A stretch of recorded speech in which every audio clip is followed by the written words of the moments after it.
How to fix payment method declined. Hey everyone, welcome back to our channel. In this video I'm going to guide you on how you can fix payment method declined on App Store, so make sure to watch the video till the end.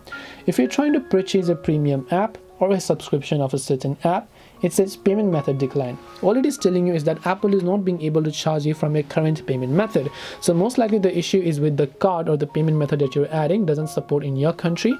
So you might want to try to contact the bank or the card provider to see if they support international transactions. Now other than that, all it is saying is just simply change the payment method. So for that you can open up settings, tap your Apple ID profile, go to payment and shipping and simply verify it.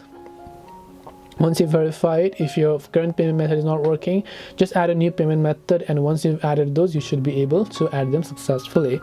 That's all it takes to basically fix payment method declined. Hope this video was very helpful. If you have got any questions, feel free to also leave them down below. Thank you for watching till the very end of this tutorial, and see you soon in the next video.